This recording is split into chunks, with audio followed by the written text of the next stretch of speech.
Welcome to LOA Today. I'm Walt Thiessen. With me today is financial advisor Jody Lynn Craven.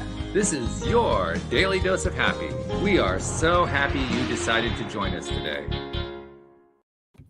Now, of course, you all know Jody Lynn is a financial advisor, and she is on the show primarily because that's how she came to us, but also because she's wonderful and she also has a great grasp on a lot of the topics we talk about here. But lately, Wednesdays have become medical Wednesdays because last week we had a children's chiropractor named Dr. Vic Manza back for a second visit. And this week we have an orthopedist joining us today. So I don't know. We got a theme going on here, Jody. Have you figured this one out? I haven't figured it out. No, that's exactly what I was thinking when I saw the email of who is going to be on the show. I was like, wow, it's become Doctors Wednesday. That's right. Yeah. So without further ado, let us welcome Dr. Doug Lucas, who is an orthopedic surgeon. And he has a rather interesting story. We often talk here on the show about health-related stuff.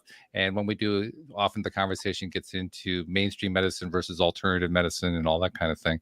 And we don't encounter in life a lot of people in the mainstream medical community who embrace anything in the alternative community. So when you encounter somebody who does that, it's like, oh, it's like an eye-opener.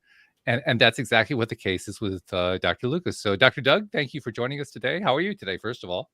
I'm doing wonderful, and thanks for having me on, Walt.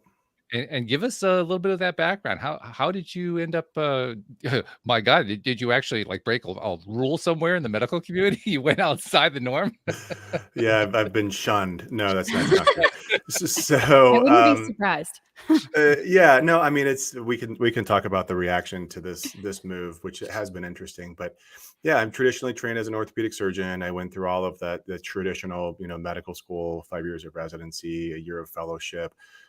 Focusing on orthopedic surgery with the goal of, practicing traditional orthopedics. And I did that for 7 years. What really drew me away from it was my experience through talking to my patients. Once I got into practice, really understanding, what my patients were going through and why they ended up in my office, and recognizing that so much of what they were there for didn't need to actually happen. Wow. And by the time they got to me, we didn't really have very many choices, other than, okay, let's operate. But especially in the foot and ankle world, we can make things different. We can make things better, but it is way better to prevent it if you can. And so that's why I shifted that focus. And part of what helped me to do that was my wife. While I was going through medical school, she got her PhD in nutrition. And when I started practice, she started a business in weight loss and nutrition optimization. And when she first told me, hey, I reversed my client's diabetes, I looked at her like she was nuts, because that's not what we're taught, right? Yeah. You can't do that. And as usual, she was right. And we started kind of looking into the research together, because at that point there wasn't a lot of good evidence behind actually doing that and taking that approach. And she was really reversing diabetes. And yet I was seeing these patients that had diabetes and, they had terrible disease, but they were following all the recommendations and taking their medications. And yet they still needed surgery after surgery and potentially even losing their leg. And so that really catapulted me into looking into what else is out there and how could I potentially educate people in a different way. That's fabulous. I congratulate you, first of all, for taking that leap. That's because let's be honest, there is a significant amount of pressure within the mainstream medical community to not go beyond the edges. And you took that leap. So congratulations for doing that. Thank you. Yeah. And you're absolutely right. When I would talk to my peers about, hey, I'm thinking about doing this, or I want to learn more about, hormones is another good topic to talk about. But, Yeah, I right. want to, why are we so afraid of this thing? And why aren't we doing that? They look at me, they're like, dude, just do your job, like just you be happy with what you're doing. You got a great thing going. You're getting paid well, just do your job. And that always rubbed me the wrong way. Because you're right, I could just put my head down and do my job and make the money that we were making, which was good. Sure. But I wasn't happy. I wasn't in a place where I felt like I was doing my best service to those around me. That's an interesting question too, about well, not so much a question, more of a topic, I guess, about that sort of circle, the inner circle that you're not supposed to breach the boundaries of. And I guess the question I'd like to ask you is, why do you think there is so much resistance, and what do you think it's going to take for that boundary to expand? Ooh. I mean, within the medical community, there is over the last several decades, as the hospital systems have gotten bigger and the insurance companies have gained control, and the pharmaceutical companies, there is less and less interest in physicians thinking outside of the box. You know, the system is built around us as widget makers making widgets, and if we are noisy, they don't like it. And it's really unfortunate because we've created a system where physicians they're given a lot of information. Most of it's outdated by the time they start practice, but they're given a lot of information, and then they're given That's guidelines. really encouraging, I have to say. I mean, my God, Oh, a lot of it's just, and it's not their fault, and it's not even the medical Yeah. school's fault either. You know, the curriculums are created the way they are, and there is such a tremendous amount of information to provide that it really is an impossible task. But the system is built to sort of put up the guardrails and say, well, there's so much information, so we're going to give you guidelines to practice. We're going to subspecialize everybody because there's so much information. And then none of us know anything about any other field. And we really can't do anything else. Yeah. Right. I mean, as an orthopedic surgeon, I was in such a narrow box that I didn't even know, what my hand partner did, who did almost the exact same training, except a Wow. different fellowship. Wow. Right. And he's doing surgeries that I've never heard of. That's So crazy. imagine, when I start talking about things that are happening in the endocrinologist office, or things that are happening, in the OBGYN office, and people look at me like, dude, you don't know enough. And they were right. I didn't know enough, but I got more training. And that's part of the secret, isn't it? That's right. Ask more questions, but then get it from the right sources, and so that's why I did 2 fellowships as I was making that transition out. You're actually doing a nice job of answering another question that's been in the back of my mind, and actually I've been bringing it to the forefront a little bit lately, and that is the medical community, medical science is based in at least theory and often in practice on science. And the thing that has struck me for the longest time is that there is so much that gets done within the medical community that starts with science and then makes some assumptions and turn that into a protocol. And I don't quite get, I mean, I do get that, because you can't have, there's no way to have enough information. You're constantly chasing information. And so I get that part. I guess the part that I have trouble with is, okay, that goes on, but anybody else who goes a little bit loose on the evidence, oh no, they get a different standard applied. That's the part I have trouble understanding. Yeah, it's a huge challenge, because we do say in the medical community, where is the evidence? Follow the evidence. Right. But if you look at the way we treat our patients, so much of how we treat rather is based off of dogma. It's based off of, traditions passed on from generation to generation that was never based on evidence in the first place. Wow. So many of the things, or I shouldn't say never. I should say that it was based on evidence at the time, which probably wasn't very good, because we didn't do good studies. If you go back 50 years, how many double-blind, placebo-controlled trials were conducted in the 1940s? Not many. Not many at all. And yet that's where a lot of our protocols are still passed on from generation to generation. And it's hard to get past that dogma. It's hard to question the way that your trainer trained you. And that's why we're trained to look for, okay, well, where is the good evidence to say that I shouldn't do it this way? But the problem with that is that a lot of the things that, especially in the world that I live in now, these studies will never be done. The studies that are going to refute some of the hormone studies that said that hormones were dangerous, the studies to refute that will never be done, because pharmaceutical companies aren't going to make those drugs. So there's no funding to do it. Or whereas the studies on the nutraceuticals, in the supplement world, such a challenge, because there's just not enough money to be made to fund $1 billion study to prove that this one thing does what we think it does. And so we look to say, well, where is the evidence that what you're doing is the right thing to do? And I say, well, we use the best science that we have, but then you have to use your training, and you have to try to put it together on a person-to-person basis. But then to say that is a faulty model, but then go back to doing the dogma that was based on an expert opinion from 1920, I don't know that that's better. Yeah. And so it's a really challenging way that I struggle with, because I'm doing things that are outside of the box, obviously, but I still communicate with traditional healthcare providers. So when a patient tells me that, oh, their primary care doctor, doesn't want them to do this thing because it's not in the guidelines, will you chat with them? It's like, ooh, well, I can. I'm not going to convince them otherwise, though. They just don't understand. Yeah. But it does raise a very interesting problem, and I think you very eloquently expressed it, which is the only entities that can afford to do studies anymore are pharmaceuticals, Right. which is going to pretty much limit what you're going to study. Or the federal government, yeah. Well, or the federal government, to a lesser extent, but certainly there's at least some funding that goes on there. But nevertheless, most of it is going to come through pharmaceuticals. So it kind of raises a question about the gold standard of the double-blind placebo study, right?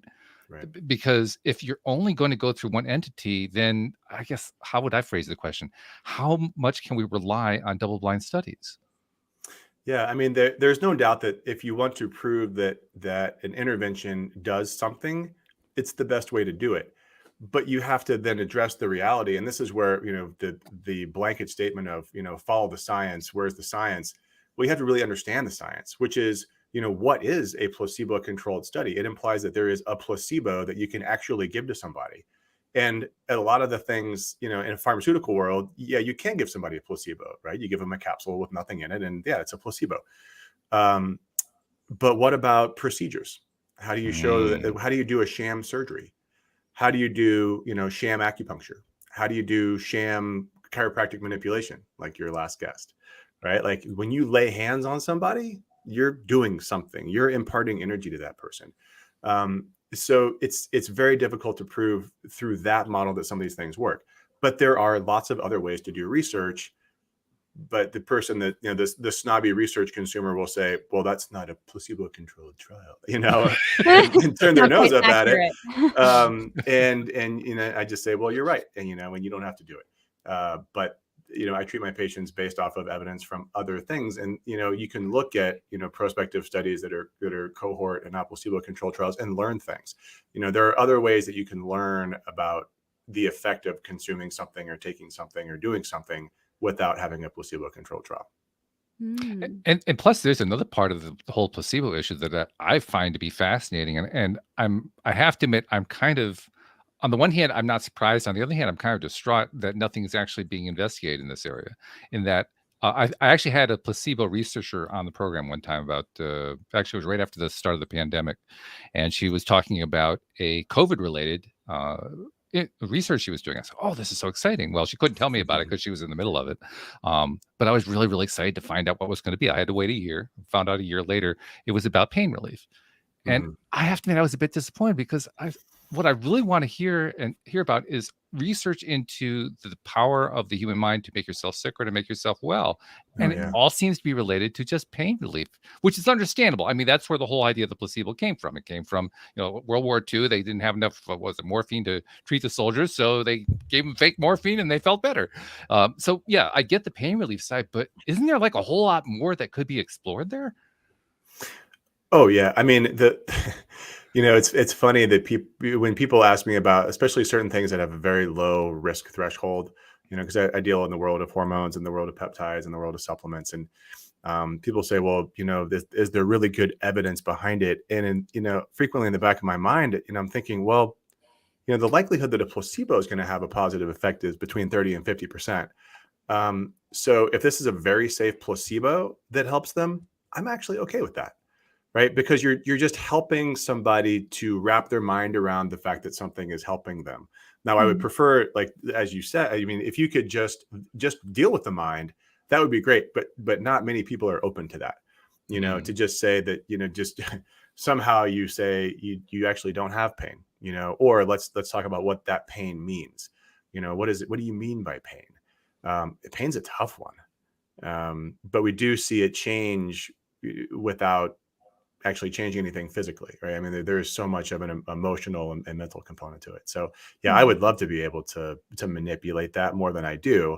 But I would be lying if I didn't say that there's some component of placebo in what I do. Obviously I don't want it to be all of it, but it's probably there. I would think it would have to be. Yeah.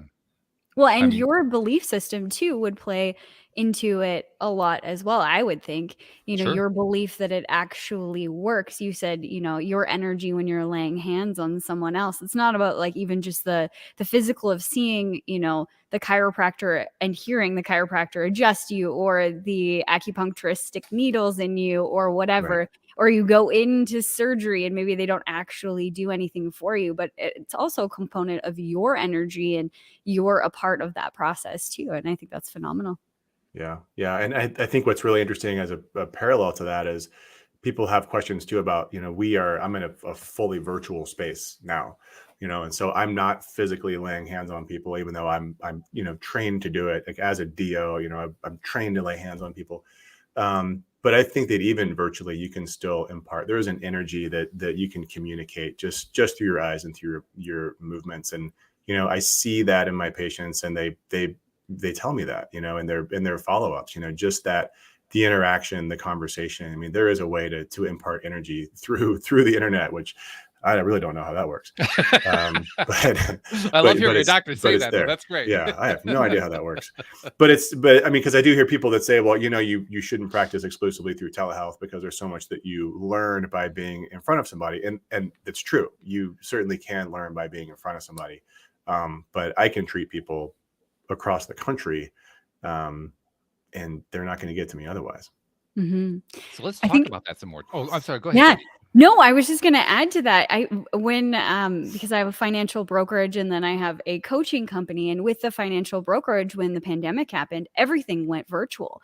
Yeah. And it was going from sitting kneecap to kneecap with somebody at a kitchen table where you could feel their energy. And that was a lot of the teaching that I gave to my agents in my brokerage business, is to understand people's energy, and, when you can move forward and when you need to stop, and build that connection right there with them. And it's a new learning process when you're sitting in front of a screen. It's possible, but it's almost like a new skill set that you're learning how to read their energy or feel that and get the same information as you would if you were sitting right beside them. I think that's Yeah, super it interesting. is totally a skill set, and all the behaviors that were taught, the things you do to be polite in person, it's almost an entirely different skill set, but it is a different skill set. How do you act on screen? Yeah. And you've turned that into, like you said, you don't even see people in person anymore. You're doing Yeah. everything remotely, telehealth, as you're calling it, which I think is what a lot of the medical profession calls it. And Mhm. it's really getting very big. I mean, there are a lot of doctors now that are, my wife has been interacting with her doctors online. I usually have to help her get the iPad going. But, nevertheless, that's actually been a thing. So tell us how that's been going for you. Yeah, I mean, so when I had the idea of creating this company, it wasn't going to be fully telehealth. In fact, I had it all dreamed up in my head of what the location would look like and the services we would offer. I mean, it was beautiful, but it was expensive. And so, when the telehealth law started changing around 2020, I recognized this opportunity to say, well, I don't actually need a physical space, and I think now that the cat's out of the bag, I don't think the cat's going back in the bag. Mm-hmm. Mm. The it's always changing, so I have an entire law firm that is constantly updating laws to make sure that we're following every state law, because we're across the country, like I said, and that's a challenge. But ultimately, as long as we can stay within the guardrails that are put up, yeah, I think it's such a great way to reach as many people as possible, and that's part of our mission. Is to reach as many people as possible, and that gives us through our own program, but then also through social media outlets, et cetera. So we're really pushing the boundaries as far as what we can push out in a responsible way. And But you said that the law started to change in 2020, and I'm not really familiar with that. Give us like the lay of that land. yeah, so before 2020, coming from CMS, Centers for Medicare and Medicaid Services, you could not initiate a physician-patient relationship through a telehealth visit, Oh, meaning that you had to physically see the person. okay. And I'm not actually familiar with what happened from there, because that, especially as an orthopedic surgeon, like I couldn't do anything through telehealth, so there was no point in me knowing what existed beyond that. Because of the pandemic, they made that shift and removed that rule, and so then you could create a physician patient relationship through a telehealth visit, and then that opens up the door, right? And so now there are multiple nationwide telehealth companies, some big, well-funded companies, and then a lot of smaller companies like myself that are spreading their arms to people across the country. So now we have the ability to do that. It's just a matter of staying up to date with the state laws and making sure that you are abiding by the rules, which are constantly changing. Which is a challenge, I'm sure, all by itself. It's an expensive one, yeah. I would think, yeah. Because they don't make it easy.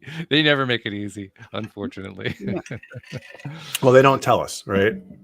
You don't get a letter that says that we changed this rule that affects you. No. We have to be proactive and be looking for it and making sure that we're abiding by all the laws. But we do. Yeah. Because heaven forbid you should actually understand any of them. I mean, that's Yeah. really not part of the Or that program there's there. any sort of like disclosure Yeah. of anything. Like they change any other law, they're going to just disclose it somehow. Like what happened to disclosure? Yeah, no, they leave it up to us, which is fine. We do it. Which is admirable. We're very glad that people like you are doing exactly that kind of thing. So tell us a little bit about what the experience has been. You've made this transition. You've got this company going. It actually is going in a way that wasn't quite what you originally envisioned, but it's now, I guess you're 100% online now. Is that right? Yeah, I mean, so we do have a location. I actually it's really more of a headquarters that's close to me here in Asheville, North Carolina. So I do have the capacity to see people in person. So I think that does actually put us in a different category.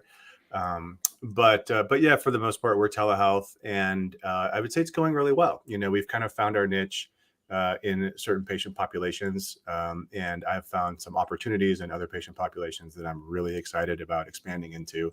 But my team is nationwide. I mean, I'm able to search broadly for the right people, which makes it really fun. And we have a really great team, and that's probably one of the biggest differences I find when I get reviews from my patients, or when people reach out to me personally and say, "Hey, I just want to let you know how things are going." Typically, it's that response, which is, "I'm blown away by how well you guys are able to take care of me." A, because you're not you don't have a physical space that I go to, but B, because your team just cares so much, and there isn't a single thing that I can throw at them that they don't have an amazing response to. So that's really been the big shift versus looking locally. I mean, Asheville is not that big, and finding the right person is always a challenge if you have a pool of very small, very small pool of applicants. Yeah. That all totally makes sense. It's really interesting too. I mean, if we look at this from the perspective of how a traditional practice we put together a practice in a specialty such as orthopedics, you would probably almost, especially under the current HMO type model that we're under, everything would have been a referral. You would have been, all patients would have been referred to you by a primary care physician. But I'm wondering, is that still true, or do you find yourself getting patients from other quarters? Yeah, I mean, so my patient acquisition streams. I mean, I have to do my own marketing, so that's a new skill. Yeah, how about that? Yeah. So I was very much in a referral network, part of a big practice, and people came in, and I was the foot and ankle specialist, and I did general work and took call at hospitals. So that's where patients came from.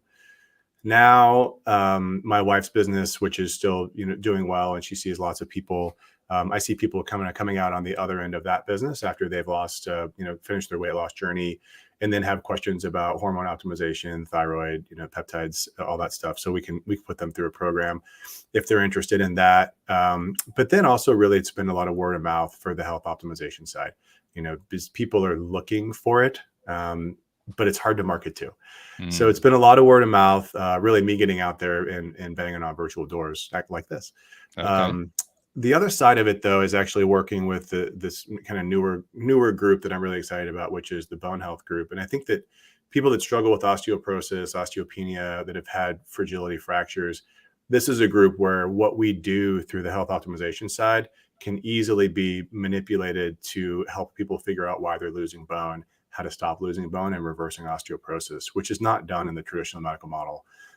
So I'm very much excited about that as a way to kind of bridge that gap. Like you said, there are doctors in the traditional medical model and functional people over here.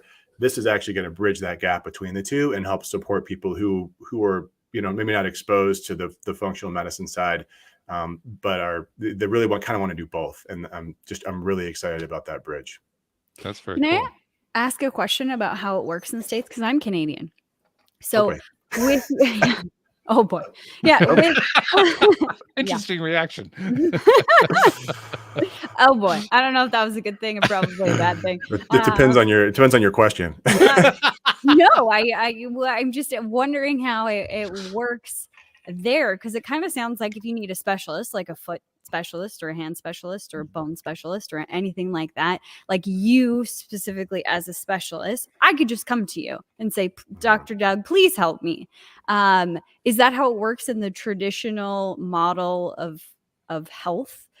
With doctors and everything like that in the States? Or is it more of that bottleneck you were referring to, Walt, earlier, of referrals? And I'm not sure if you have to get a referral from a regular doctor to go see this specialist or that one. Like, how does it actually work there? Yeah, orthopedics is a little bit of a little bit of both. And so in the HMO, like you said, Walt, in the HMO world, in certain insurance networks, orthopedic surgeons are considered subspecialists, and you have to have a referral.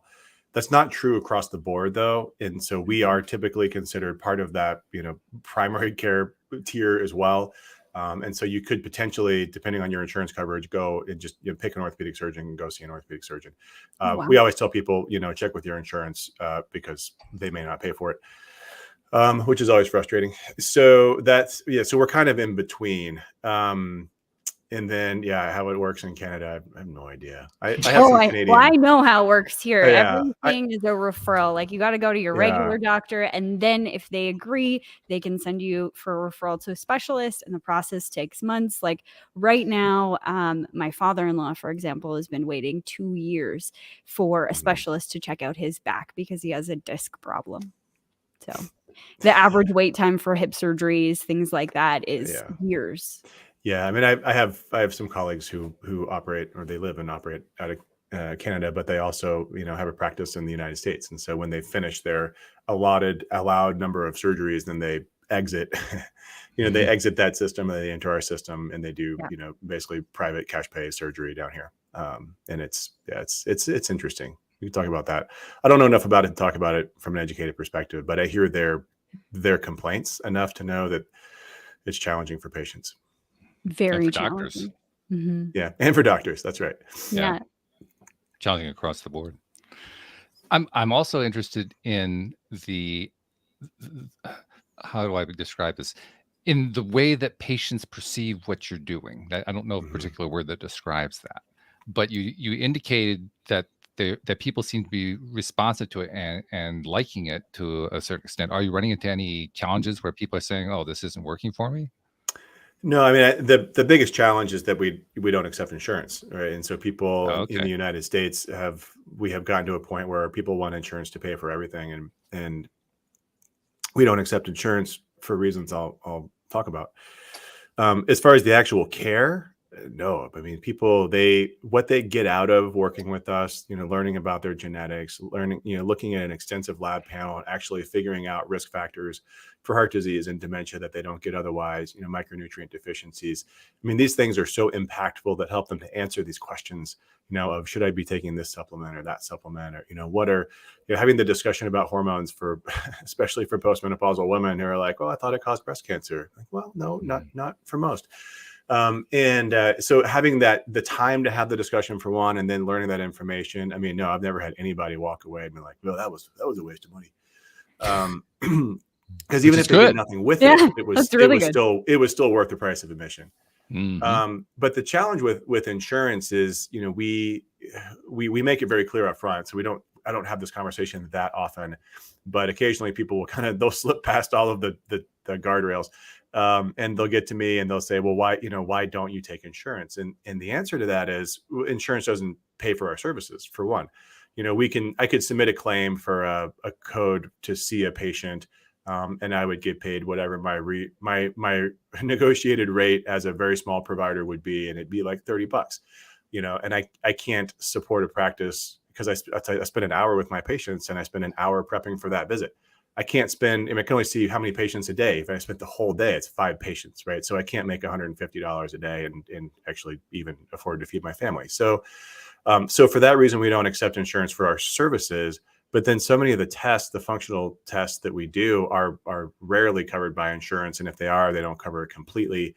And for me to actually bill it through insurance, I would have to have an army of administrative people, which cost money, to try to get it covered for you, which would ultimately then cost more, to actually like get the little bit that your insurance company is going to pay for it. And then there's the labs, and the labs is a whole nother racket where the insurance rates for blood labs can be 100 times the cash pay rate. I mean, it is ludicrous, the markup that insurance companies charge essentially the consumer. And this is all worked out and negotiated with the lab companies. But if I go directly to the lab companies and pay cash, I get the cash pay rates, which then I pass on to my consumers.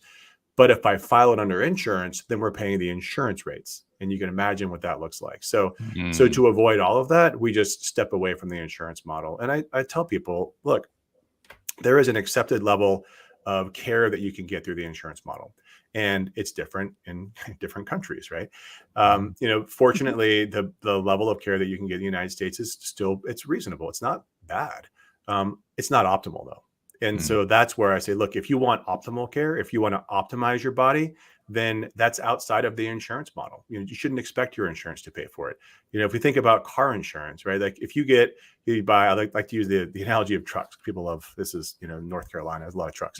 So you want to buy, an F-150 and you want to get insurance to cover if you have an accident, right? But you don't ask your insurance company to pay for your gas.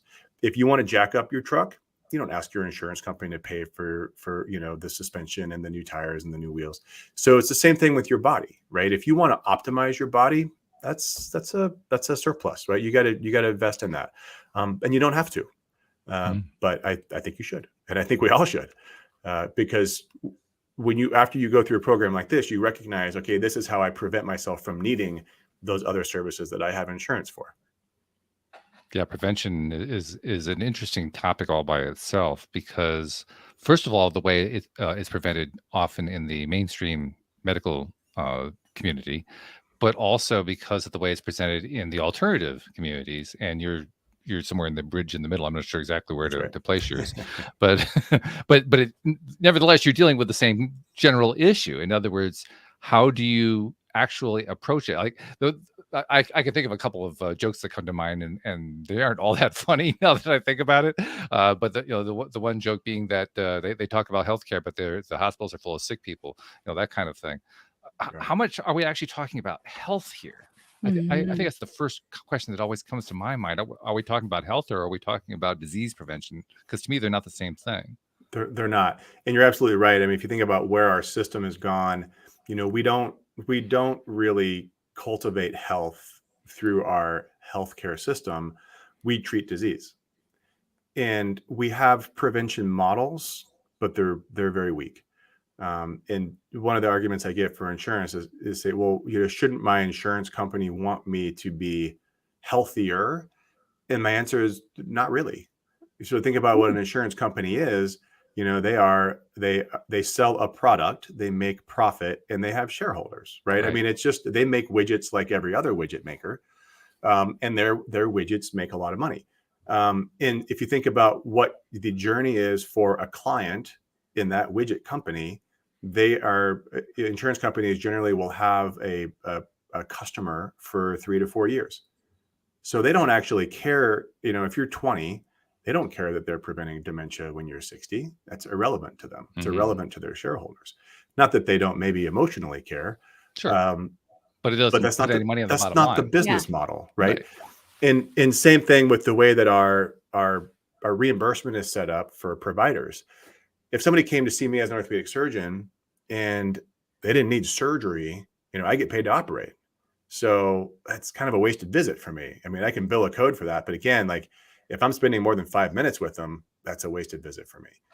And it's really unfortunate, but even somebody like myself, who clearly has some ethics around talking to patients and explaining things, I still struggle with that. I got to get through my 50 to 60 patients in an 8-hour block. And that you start doing the math on that.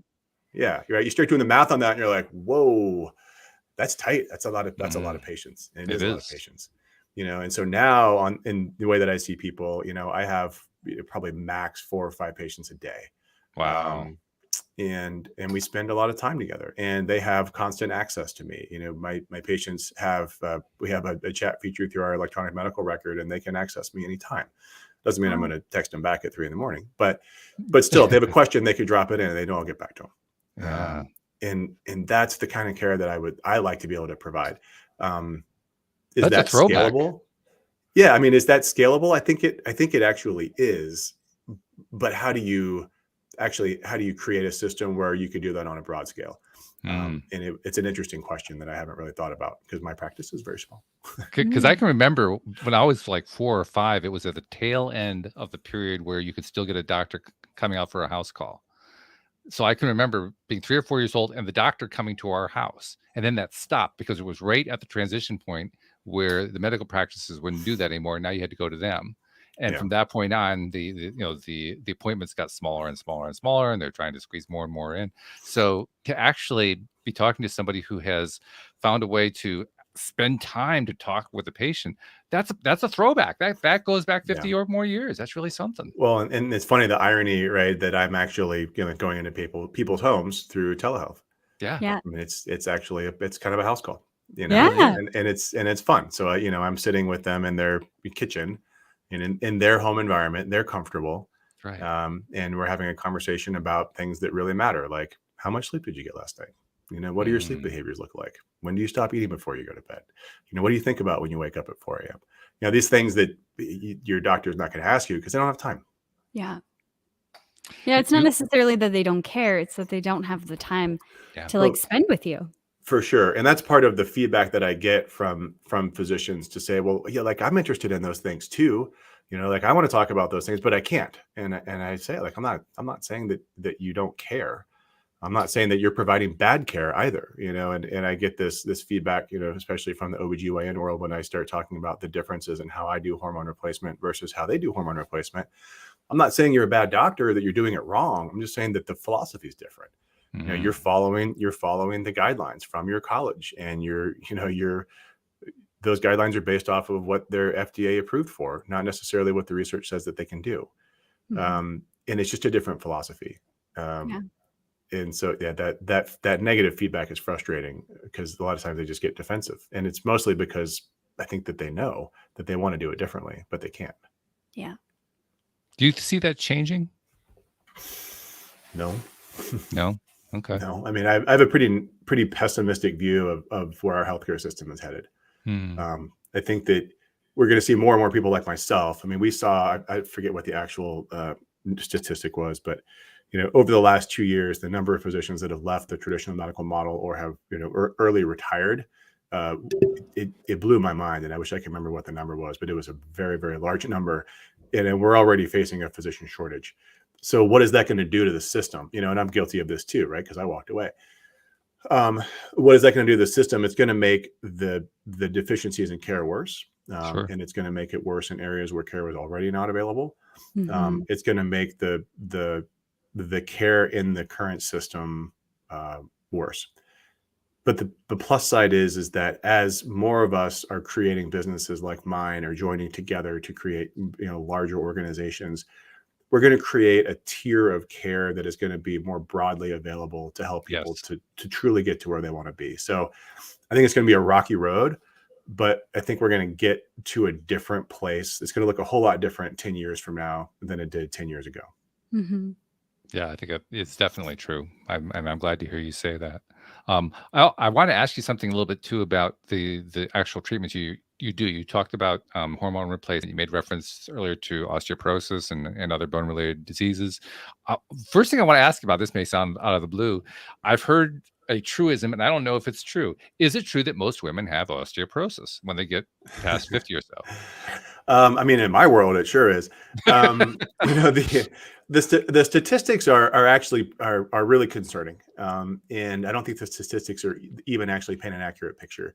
And so the reality is that 1 in 2 women in their lifetime will experience a fragility fracture. Wow. 1 in 2. Wow. Right? That's 50%. 1 in 4 men. And a lot of times we don't think about men having poor bone health, but it's true.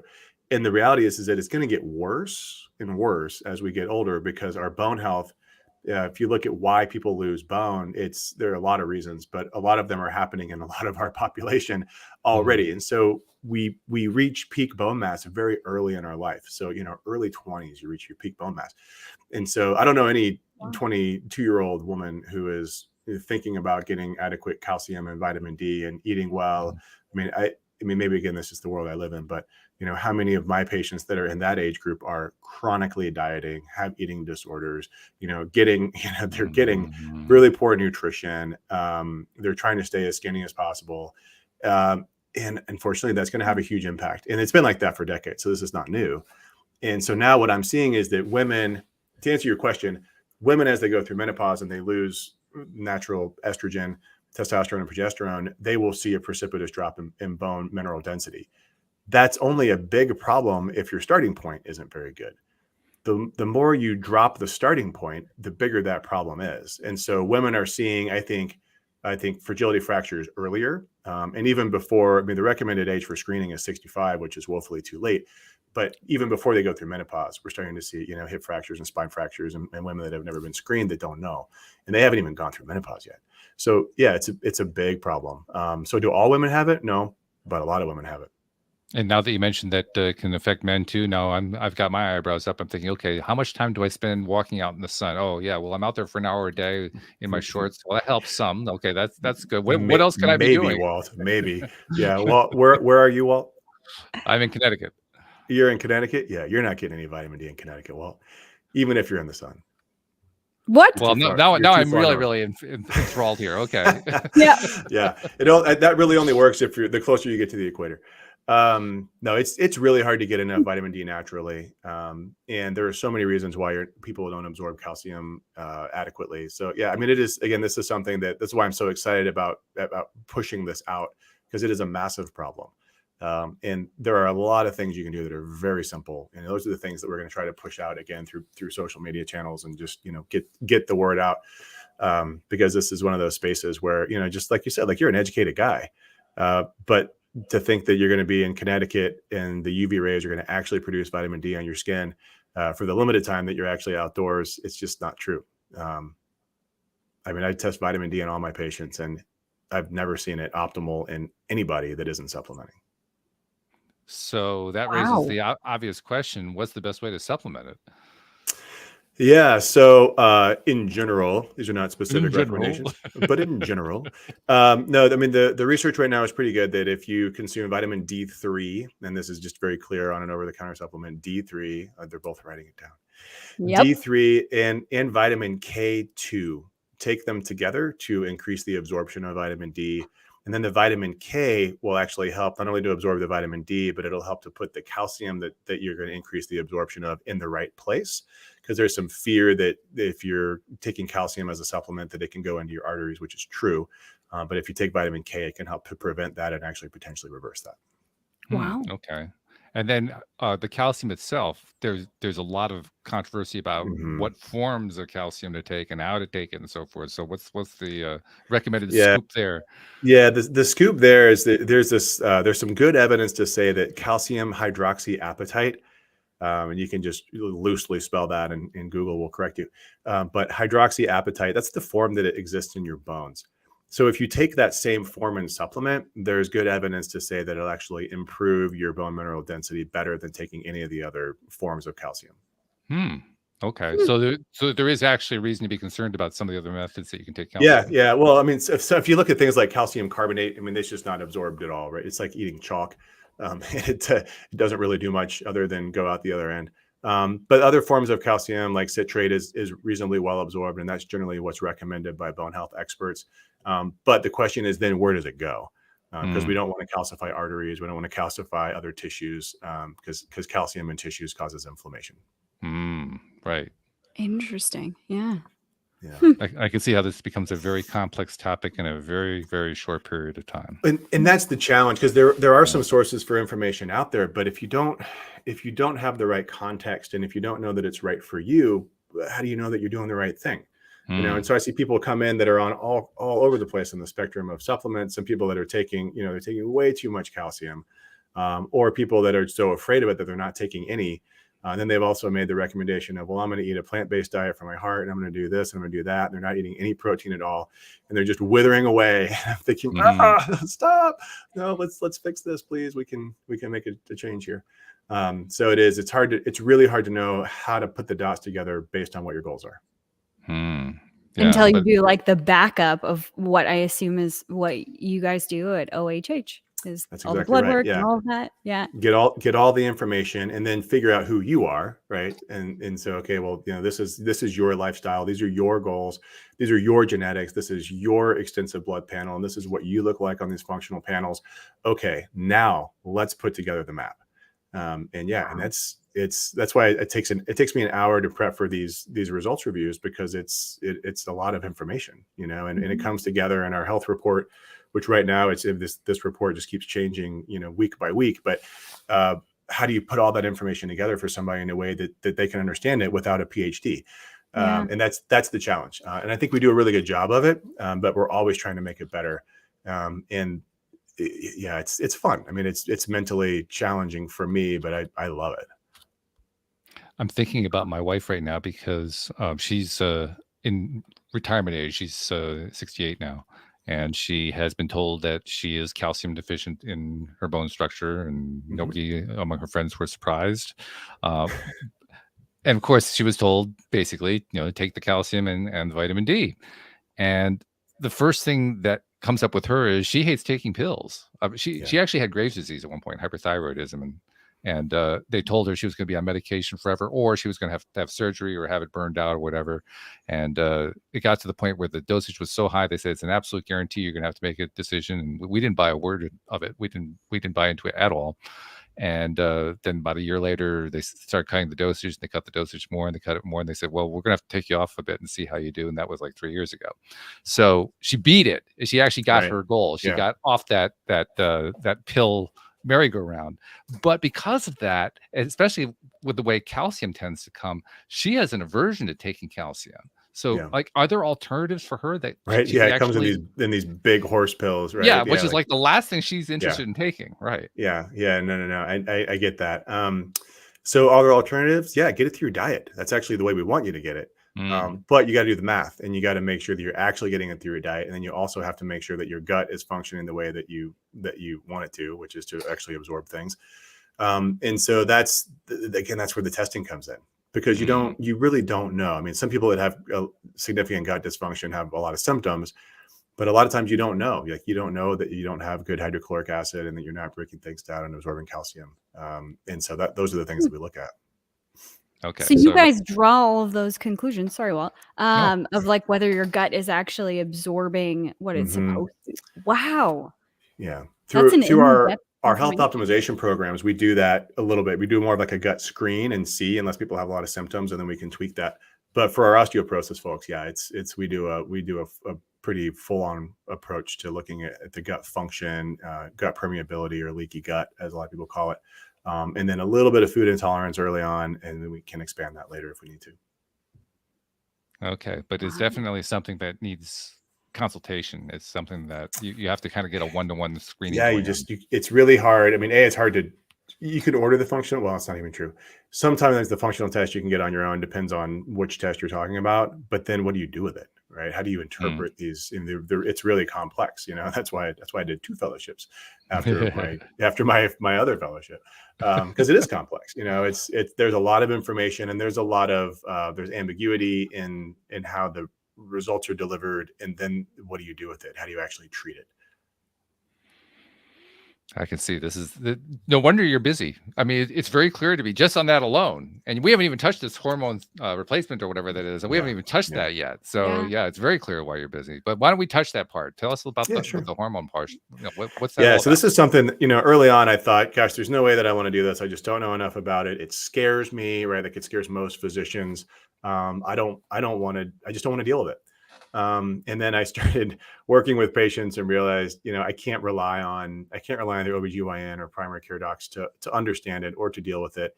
And then the more I learned, I realized that, where there is just so much fear and dogma in the world of hormone, I don't even want to call it replacement in the traditional model, because it's not, it's symptom management, that I have to do it, So then I went and got more training.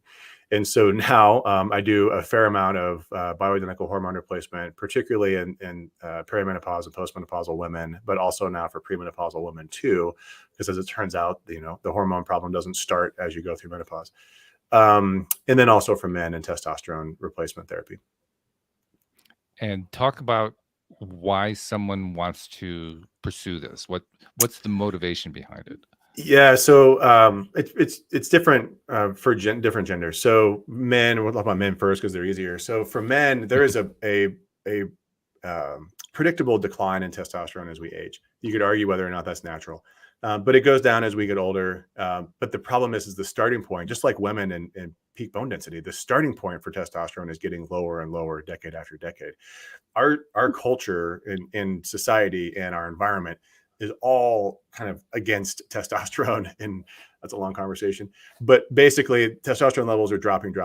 And so now, as you start to lose your testosterone as you get older, it was already low to begin with. I mean, I see low testosterone in men in their 20s. And so, where are they going to go? So it goes down. And what people notice when they have low testosterone is really it's fatigue, it's brain fog, it's lack of vitality, lack of competitive edge and competitive nature. Those are the things that I like to treat testosterone for, or testosterone deficiency for. Other things that you hear a lot, it's what people talk about, lack of libido and erectile dysfunction and those kinds of things. And yeah, that's true too. But really what I find men are looking for, it's the edge, it's the vitality. I think it's probably like the best word to describe it. For women, we'll just focus on postmenopause to keep it clear. But for postmenopausal women, there is obviously it's like their hormones drop off a cliff, right? So you go through menopause, your hormones fall off the cliff. You have essentially no estrogen, very little progesterone, and very little testosterone. And again, you could argue that is natural, as is aging, kind of. But I like to look at aging as a disease, and loss of hormones is a symptom of that disease. If you want to fight that disease, which I want to fight that disease, if you want to fight that disease, you need to optimize your hormones. So when you look at it from that lens, then what do you do with a postmenopausal woman who has no estrogen? Well, you want to optimize her estrogen, right? I'm going to put her estrogen levels back to where she was before she went through menopause, because it can help her with her symptoms of menopause, which is what estrogen is FDA regulated for. But also because if you look at the literature, it can help to prevent bone loss in menopause. It can help to keep your lean muscle, mostly testosterone, but testosterone can help to maintain your lean muscle mass. It helps with skin quality. It does all the same things that I just said for men and women. Progesterone helps with sleep. Progesterone helps with the cells that make bone to keep them going, and it balances your estrogen. It can help keep your vessels, your arteries flexible, so it can help prevent heart disease, prevent stroke, prevent dementia, prevent diabetes. I mean, all of this stuff is in the literature, but the FDA says, no, you can't use it for that. Wow. And so bioidentical hormone then is, we are using these things off label for symptoms of menopause, which is legal. It's ethical. I think it's probably more ethical. But it's not. That's why most doctors will say, well, we don't use estrogen for osteoporosis. And I agree, you don't use estrogen for osteoporosis, but I do use estrogen if I want to help somebody to prevent bone loss from menopause, right? So it's just how you spin it. So I do that. And my patients that had dysfunctional hormones, once they're optimized, happiest patients. They're really happy. Wow. So since I'm on the male side, I'll let Jody bring it in from the female side. I'm on the male side. Since I'm on the male side, vitality, that definitely sounds appealing to me. I'm 65 and vitality isn't what it was, 20 years ago, let alone 40 years ago. So what can I if I go through your program, what can I look forward to? Yeah. So again, what I notice in men who start on testosterone replacement is really it's that energy, it's the drive, the fact that I want to get up, I want to do my work or whatever my tasks are. I want to work out, and I would tell somebody your age, hey, you really got to actually do resistance training. We have to fight that loss of muscle mass. As we get older, it gets harder and harder to maintain muscle mass, and muscle mass is our longevity organ. So you got to do more, and testosterone gives you that oomph to go do more. Okay. Well, that's the elevator sales pitch right there. That's right. Yeah. How about from the female side, Joe? Do you want to take a crack at that?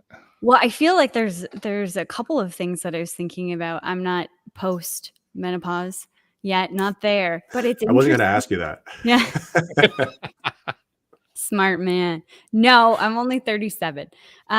So still like working in the trying to have a baby scenario. It's so interesting, Walt, that this has come up, like fertility and hormones or whatever. Week after week we've talked about this.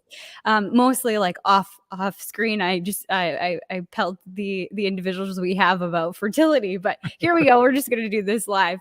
But one thing I thought is interesting about that post menopause, I know tons of ladies who are in that space. One friend I have who her doctor is saying her hormones don't match with her going through menopause, but she hasn't had that cycle for years. And they're like, oh, we'll just wait. It's kind of like, oh, we'll just wait another 6 months and do another test. Like, I'm sure it'll show up. And she's like, what's going on with my body? And I was just talking to somebody last night who was having problems with all of these things now in menopause. So I think it's interesting the way that you phrased it. It's sort of natural, but not exactly natural, that these jump off a cliff. And I want to know more about that. And I want to know more about the premenopausal and because I think we're just really, women in general, myself included, especially, not educated on what our hormones are supposed to be, what we're supposed to do with them, what a period is supposed to be like, what any of this is supposed to be like. It's like, don't talk about it. Right. Yeah. So, I mean, so to answer the first part of your question, that natural hormone change, if you think about the life cycle of any animal that has a menstrual cycle and then eventually dies, there is going to be this point at which they stop having menstrual cycles, and then then they go through the remainder of their life, and then they die. So it's natural. But again, if you look at aging as a disease and not as an inevitable, then it's a symptom of a disease. And so it's a different perspective. And so I would say that you have a symptom of aging, which means that your ovaries that are telling me that your ovaries are no longer making estrogen. That cycle has been disrupted. So then what do we do about it?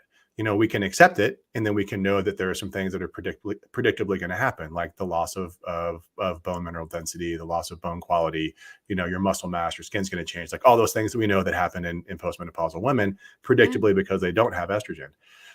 So that's the way that the traditional medical model looks at it. And that's why the FDA also says estrogen is only FDA approved for symptoms of menopause, not for any of those other things that I just mentioned. Because they're only interested in helping you get through the menopause. Right. As far as premenopausal women, boy, it's a really interesting space, which again, like I never thought going through orthopedic surgery training, as I'm learning how to fix bones and in plates and screws and, big intramedullary nails, that I'm going to have a practice where I'm talking to 20-year-old women about their cycles, Yeah. Never thought that would happen. But the reality is that it is important. And this is not a knock on the OBGYN community, but the traditional approach to women that are having dysfunctional cycles frequently is go on birth control, and we're just going to make your cycles work based off of this pill that we're giving you. The problem with that is that birth control, as it's given, with the synthetic progesterone and the estrogen that's given, if it has estrogen in it, they're synthetic, and they have consequences, the increased risk of blood clot, the increased risk of all kinds of other things that people don't talk about. And whenever I see a woman that's on an oral birth control pill, I get her off of it right away and say, look, if this is for contraception, let's use something else. If this is for irregular periods, let's figure out why you're having irregular periods. Like, this is the functional medicine, like the root of functional medicine, which is, why do you have the symptom to begin with? And maybe you do need progesterone, but let's use a bioidentical progesterone that you take as a capsule. For women that are cycling, very rarely do they need estrogen. But for the rare of those that do, let's do it in a way that you're actually getting the estradiol and the estriol that your body would naturally make. So your body knows what to do with it. And so it's definitely much more challenging. It takes a lot of time. And I think that's part of the issue too, is it takes a lot of time. It takes a lot of trial and error. And when you're doing that in a traditional office, you just can't do it. You don't have the time. Somebody comes in and they're having heavy bleeding, or their periods are dysfunctional or whatever, the bad PMS symptoms. And it's just, we write a script for oral birth control, and you're done. Yep. Yeah. So. Or the depot shot. That's a big one here. Right. Well, and again, like that's the same progestin, that's the same synthetic progesterone that has all of these known potential risks, and yet that's the go-to. Yeah. Because it's easy. Mm-hmm. Yeah. Yeah. It's very frustrating. Yeah, for sure. I'm really intrigued though by what you're doing, because really, from my perspective, this is my way of looking at it. From my perspective, what you're doing goes back to what we talked about at the beginning of the show. We talked about how the medical community is resistant to change and all about, all that kind of stuff. But really, since the medical community is ostensibly based on science is about curiosity. I mean, it has kind of evolved to the point where science is all about covering your butts and making sure that nobody can come along and steal your cheese. But really, science is about being curious and trying to understand and follow and investigate, acquire the data and then understand the data and see what theory you can create out of it. And then you find your theory doesn't work, and so you get some more data and you learn some more. That's what science is all about. And that's more along the line of what you're doing now, which is really commendable. That's actually the scientific method. You're right. Yeah. Ask a question. Try to find the answer. And then if you think you found the answer, ask the same question and see if you can find the same answer again. If you find the same answer again, then maybe move forward with that. Right. Not this like, ooh, I think I have an answer. Let's do something with it. Like that's the world of nutrition, which is let's like come up with a theory and then let's just impart it to the world. Like, whoa. You skipped a whole lot of steps in there. And that's what we've been dealing with, for the last 70 years in the world of nutrition. It's like some self-proclaimed expert has a theory and they have very powerful influences in government. And then all of a sudden we have policy, it's like, well, wait, like go back to the whole, the diet heart hypothesis. Why did we think that dietary fat was bad for you? There's a single guy who had a theory that was actually opposed by most and created, government regulations that just, I think really started the obesity epidemic. We could probably do a whole show on that, but unfortunately, we don't have enough time we should. for that. Yeah, we don't. You're right. Well, yeah. we'll arrange that. Next time. I'll tell you about something after the show that actually could lead to that, because I have an idea going in my head, but we'll bring that up another time. For the moment, we have to kind of draw this to a close. And before we draw it to a close, we need to get some information from you, because undoubtedly there are listeners listening and saying, I should check into this more. How do they check into this more? Yeah. So easiest way is just to check out our website. So we're at optimalhumanhealth.com. And on that website, we have an area for blogs, which we're trying to write and get as much up as we can. Obviously, it's a lot of different information topics. So we're doing the best we can to get as much information there. You can follow us on social. So these will all be, I'm sure, in the show notes, but my name and the name of the company. And then we also have a new website for the bone health side, which is optimalbonehealth.com. And so that is very specific to bone. And our goal then is, of course, to educate people through that platform as well. If you want to learn about how you work with us, just go to those websites, you fill out a form. And typically we onboard people by having an initial interview. So I actually just meet with everybody that wants to work with us and talk about whether or not we're a good fit. Very nice. Wonderful. Jody, I don't know about you. I learned a ton today.